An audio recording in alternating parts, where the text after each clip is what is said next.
Good morning, my gardening friends. I'm Lark, and I'm in Wisconsin, Zone 5, and welcome to my Tea Time Tuesday. This will be the last of 2023 garden, especially for Tea Time Tuesday, and I want to show you what I've done to get ready for winter. I've used a lot of leaves. These here are not chopped leaves, they're just raked leaves. And here is where I grew my peas up and some cucumbers later in the season. Along the fence line, the soil isn't as good as in my raised beds. And it's not as good right here where I grew my peas. But peas add nitrogen to the soil, so I'm hoping that's better. And I did add some amendments like worm castings and some organic soil mix. Okay, my garlic was here last year. The sunniest spot in these raised beds. That 4-foot area, 4x4. Here, I planted it this year. I've just let it rest from garlic 1 year. I think next year, if I get one of these tall raised beds, or another one, I have one, I will grow garlic over in that corner there, if available. So, for now, I have garlic in this bed. I amended the soil with I bought some composted manure, and I use garden tone. I worked that into the soil, and some worm castings. Planted my garlic. You've seen lots of people plant garlic, tip up, mine's about 4 inches down. Then I covered it with crushed leaves. This is crushed leaves. And then I put chicken wire over the top so the robins don't go after all my worms that are in there or were there, and hopefully in spring they'll be there. So that's amended quite nicely. I put the old little, I use that for my pepper supports, on top so all those crushed leaves don't blow away too quickly. They'll get matted down, and they should stay. Then over here is my other raised bed. Now, you remember me talking about this tree that is shading my garden. We'll see if they take some of those main branches down. But in the meantime, I did amend the soil with chopped leaves, and I put these tomato towers on top to hold the leaves down. Well, it'll be interesting to see if that flat leaf parsley comes back. What I am doing are using totes, clear totes, to cover some of the Swiss chard and spinach that are in here. So we'll see if I have been harvesting tiny, I just put more leaves on, so it's kind of covered. But I don't have any experience in wintering spinach, if this will come back or not. I will be taking the totes off, clear totes off, soon, and then storing them inside and just leaving this winter. Over here, my third raised bed, crushed leaves, probably about 5 inches. And then this is how I'm doing the totes, clear totes. And then today I take off the clear totes because it's 50 and sunny. And then that's my romaine under here. And I am harvesting some of that. I have carried water down here and watered, I'd say once every 10 days or so. So we'll see how this endures the cold. If it's 29 or below, I cover it for the night, because the lettuce isn't as hardy as the spinach. So yes, some on again, off again. This area, I don't believe I'll garden in next year. We'll see. There was all my calendula. I'm leaving it up so snow gathers on there in case any seeds dropped. I'm guessing that I didn't have too many seeds that dropped because I really was faithful about harvesting the flowers. And I did collect some seed off of calendula in another area. So preparing this is pretty much done. Interesting next year. Yep, one of our residents put up a TP greenhouse. It's over an olive tree, which he says next year he'll put something else under there. Can we see that? Yeah. It's quite sturdy. It's like a webbing material. My greenhouse at my home was made out of the same material, and it did last a good 3 years, maybe even 5. So this raised bed is mine, and I'm sure I have it in some other videos. Decided to hoop some of the, what's in here, romaine, and I have some radish in here, and spinach. So my biggest thing is to see if any of this comes through winter from rootstock. If it doesn't, fine. Even if it does, I'm going to be yanking it out in spring, later spring, and planting what I want in there. So this is the other. This is only, oh, I think this is 2 mil plastic for painters. So it gets too warm with the sun out. Today it's 50 and sunny, so I open it up. But again, lots of chopped leaves. How Dave and I chopped our leaves was in a garbage can. We put the leaves in a garbage can and then used a string trimmer with a blade on instead of the string, and it chopped up the leaves nicely. But it is hard on the shoulders doing that. The angle of holding the trimmer and then going into the higher garbage can, if that makes sense to you. This is some more romaine at a different stage.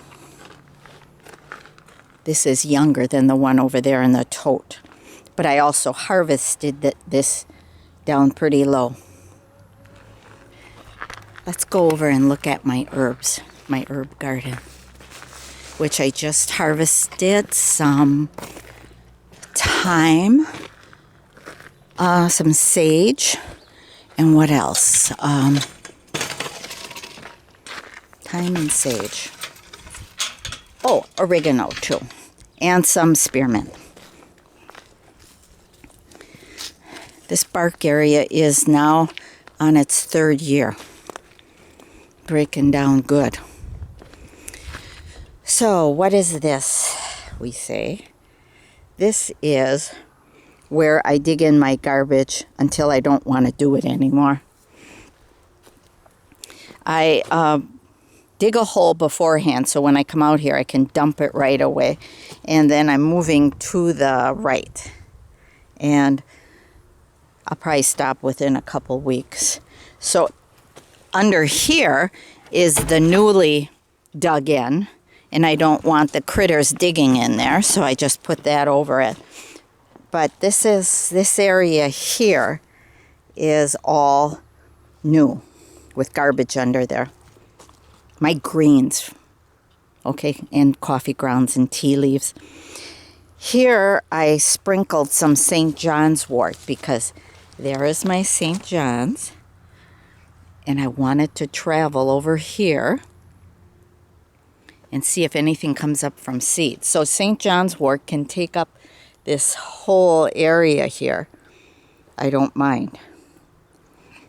But I do have like plantain and lamb's quarters in here.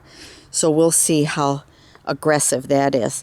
This oregano, this is Greek oregano, doing fine.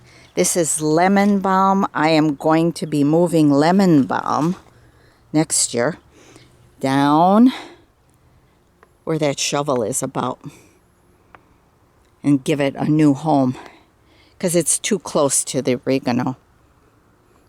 And the thyme, there's creeping thyme there also. A work in process. I did harvest my horseradish, what I needed of it. And I'm trying to keep that in control too, because everyone knows who grows horseradish. It can go crazy. But isn't that so for all our herbs? They are aggressive. Spearmint, yarrow, lavender. The last 2 years I've covered it with straw. So I don't know what I'm going to do. Maybe this year I'll rake some more leaves off the property and just put it around it. We know that the mints will come back. Dug in some rotting compost I had in those garbage cans. In spring, I told you about the garbage cans with the holes in the bottom, and my winter greens were in them, and they rotted, and I put the garbage cans in this area to set, hoping that the worms would come up from the bottom of the garbage can and compost it. It did not get composted, at least not much. It did break down, anaerobic, I think, because it did stink. So I just ended up burying it over here on the other end of the herb garden. In fact, right there by the bird bath. And I'll see what becomes of that area. Red twigs for decorating. I did some arrangements for 3 pillars. Big arrangements off the patio deck. So that's it, my gardening friends. This is my 2023 gardening journey. This is my foraging area that I'm so thankful for. And I also have a new area that I showed you. I found elderberry. So I cardboarded around the elderberry and again around my comfrey, just so this tall, thick grass doesn't choke it out. My red twigs were all harvested right behind my comfrey here. So that was 2 for the price of 1 goodness. I thinned the red twig and got to make arrangements with it. And then my comfrey is getting a little more openness, a little more light. Comfrey has more cardboard around it. It's really doing well. Perfect spot for it. It does get sun, and the grasses will be matted down by spring, so it'll get more sun when it starts growing. And it's on the incline here from the building, drains off and keeps this area more moist. And that's why we found elderberry over here, or I found elderberry. This tree here is on its way to dying, which is a good thing. What was that tree? I don't know. Scrub tree. Not buckthorn, but there was a lot of buckthorn in here. So this is the area of my new finding of elderberry. This thicket is where it was. A lot of buckthorn around here. Didn't pull it out, but I did use a lopper on it, and then cardboarded this area. I ran out of steam with our brush cutter, that string trimmer with the blade on the bottom. I could have cut all this grass down and then used the grass to mulch this, but I was tired. I'm having my left forearm, wrist, which is a bad wrist that I recovered from, where I couldn't hold a pencil or anything, so I recovered from it. But I can feel it aching now. Top of hand, forearm, bicep, and rotator cuff. So that's why I didn't do any more this season. Give my body a rest. So we'll have elderberry here. Nice elderberry back in the wetland area, but we'll have it close as to when I can't navigate back in the wetland any longer. I can get it right here. Lucky me. I hope you all do fine.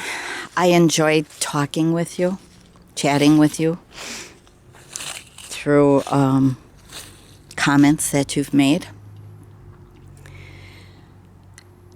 You take care and have a great winter season.